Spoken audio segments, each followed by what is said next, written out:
এটি সেই বেহুলার বাসর ঘর যে বেহুলা মৃত স্বামীকে নিয়ে ভেসে গিয়েছিল নদীতে। চলুন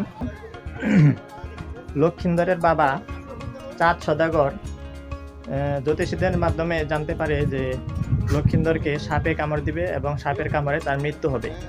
তখন চাঁদ সদাগর লক্ষিন্দরকে সাপের কামড় থেকে বাঁচানোর জন্য এই লোহার বাসর ঘরটি তৈরি করেছিল তখনকার সময়ে।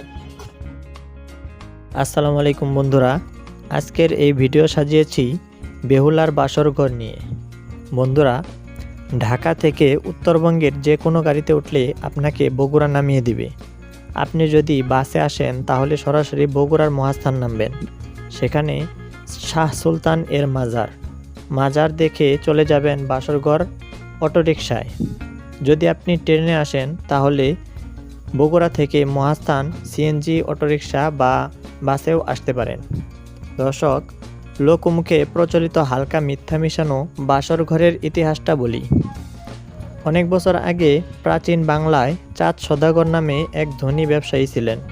তিনি ছিলেন শিব পূজারী বা শিব ভক্ত। তিনি মনসা দেবীর পূজা করতেন না। মনসা ছিল সাপের দেবী। তিনি চাঁদ সদাগরকে তার পূজা করার আহ্বান জানালেন, কিন্তু চাঁদ সদাগর রাজি হয় না। এই অবমাননায় মনসা দেবী প্রতিশোধ নেন। দেবী মনসা চাঁদ সদাগরের 6 ছেলেকে সাপের কামড়ে মেরে ফেলে। শেষে যখন 7ম ছেলে লক্ষিন্দরের জন্ম হয়, তখন চাঁদ সদাগর প্রতিজ্ঞা করে যে এই ছেলেকে এমনভাবে রক্ষা করবেন যেন কোনো সাপ কামড় না দেয়। চাঁদ সদাগর এইভাবে তার ছেলেকে লালন পালন করে এবং লক্ষিন্দর ও বেহুলার বাসরের জন্য একটি বিশেষ বাসর ঘর নির্মাণ করেন। পুরো ঘর লোহার দিয়ে বানানো ছিল। জানালা দরজা সব ছিল শক্তভাবে বন্ধ। ভিতরে আলো হাওয়া সব নিয়ন্ত্রণে ছিল। চাদর, খাট, ঘরের সকল আসবাব ছিল বারবার পরীক্ষিত। কিন্তু মনসা দেবী ছিল তখনও রুষ্ট। তিনি তার অনুগত এক চাষির মেয়েকে পাঠায় বাসর ঘরে দুধ রেখে আসার জন্য, এবং দুধের পাত্রে ছিল কালনাগিনী। রাতে সেই সাপের কামড়ে লক্ষিন্দরের মৃত্যু হয়। গল্প এখানেই শেষ না। বেহুলা তার স্বামীর মৃত্যু মেনে নিতে পারে না। সে লক্ষিন্দরকে নিয়ে ভেলায় ভেসে যায় নদীতে এবং কঠিন সাধনায় লিপ্ত হয়। তার এই কঠিন সাধনা এবং আত্মত্যাগে সকল দেবদেবী খুশি হয়ে যায় এবং লক্ষিন্দরের প্রাণ ফিরিয়ে দেওয়ার জন্য মনসা দেবীকে বাধ্য করে।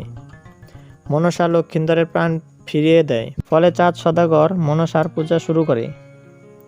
লোকেরা বিশ্বাস করে এটি সেই বাসর ঘর। এই ঘরেই সেই ইতিহাসের রক্তিম স্মৃতিগাথা। স্থানটি এখন একটি পর্যটন কেন্দ্র।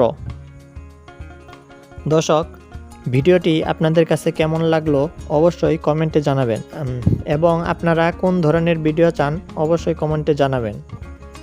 আজকের এই আয়োজন এই পর্যন্তই। সবাই ভালো থাকুন, সুস্থ থাকুন। ধন্যবাদ।